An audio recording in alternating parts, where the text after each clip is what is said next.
Hello, you beautiful people. So, as you all probably know, a total of 4 characters, namely Kafka, Silverwolf, Blade, and Jingliu, are getting buffed in patch 3.4, and finally, after a long wait, we're getting some pretty decent info on what these buffs are going to be. So, in today's video, I'm mainly going to discuss about some recent info that we got just a few hours ago related to the buffs that will be given to Silverwolf and Kafka's kit to make them relevant again. Along with this, we will also take a look at whether these buffs are good or not, just so you guys can get an idea of the power level that they're setting up for buffing units. Before we begin though, just keep in mind the usual disclaimer that everything which I mention in this video is taken from different sources, and it can be changed at any point of time because it's not set in stone, so take all this info with a grain of salt. With that being said, let's begin without wasting any more of your time or energy. Okay, starting with Silverwolf, I have a feeling that a lot of you guys will really like this change because her ultimate is going to be drastically different from what it originally was. So, her current or unbuffed ultimate basically reduces the defense of a single enemy by a pretty decent total of 45%, and along with that, it also deals an okay amount of quantum damage to this particular enemy. I think a lot of you guys already knew what her ultimate did, but I just wanted to give a quick recap because I have a feeling that most of you probably haven't used Silverwolf for a while.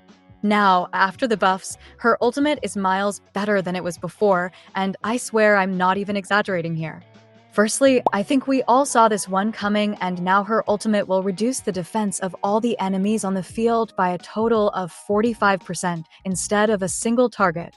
If I have to explain this one more, just think of her buffed ultimate somewhat like Pella's ultimate, but with a little bit more defense shred and a little bit more damage. Honestly, this change alone improves her kit by a massive amount, especially these days when the MOC and pure fiction is mostly focusing on AoE content. Another reason why this buff is really good is because Silverwolf's ultimate is pretty easy to charge due to its low cost, so the uptime on her ultimate won't be a problem at all. If you thought this would be the only buff that Silverwolf is getting though, then you would be quite wrong because along with her ultimate, her skill is also getting a pretty massive buff, or I can even put it as a rework. So, they mainly changed her skill to keep up with the more recent characters, especially referring to Anaxa in this specific case. Okay, so I think most of you know that Silverwolf's current skill has an implant RNG, right? Well, when her skill gets buffed, this implant RNG will be totally removed and she will implant all the elements that you have on your team to the enemy. Now, if I go by the wording of this info, the skill might be an AoE attack as well instead of it being single target, but this particular part isn't really clarified, so don't take it seriously at all because it's pretty much a guess from me. If you look at her buff skill though, she is basically like a better Anaxa now in terms of implanting because other than the elemental implants, Silverwolf also reduces 20% of the enemy's resistance to the implanted element. Basically, your team will always be fighting the enemy with their resistance reduced, but this time, there is no implant RNG involved. Now on top of this, if her buff skill actually turns out to be an AoE attack, this might just make her the best debuffer in the entire game and one of the strongest characters in general. I mean, she will have a massive AoE defense shred, elemental resistance shredding while dealing a respectable amount of quantum damage on the side. All in all, these buffs are diabolically strong for her kit, and now she feels way more of a complete character than she did before. Honestly, for all we know, these buffs might not be all the buffs that she is going to receive, and we might even get more info on some other buffs as well. For now, I really love the direction that they're taking with these buffs because they pretty much fixed all of her issues and turned her into a really meta-relevant character again.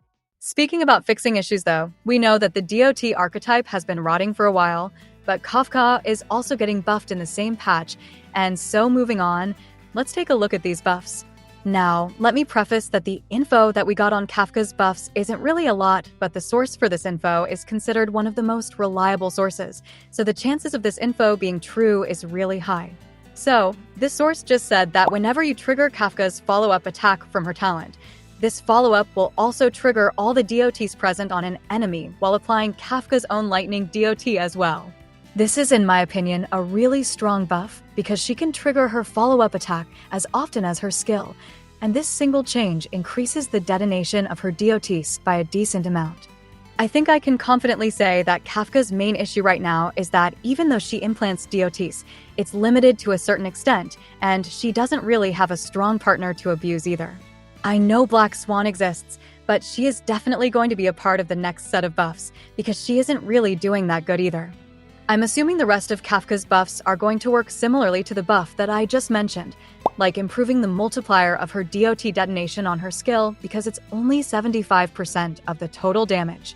Along with this, they can also make it so that her skill detonates the DOTs in a blast radius now instead of it just being a single enemy. Overall though, this small buff that I mentioned is pretty big, and we're definitely going to get more info on her buffs sooner or later. Honestly, these buffs also give me hope for Blade and Jingliu's buffs as well, because now I know that those buffs are also going to be as significant. Welp, now I'm curious. How do you guys personally feel about these buffs?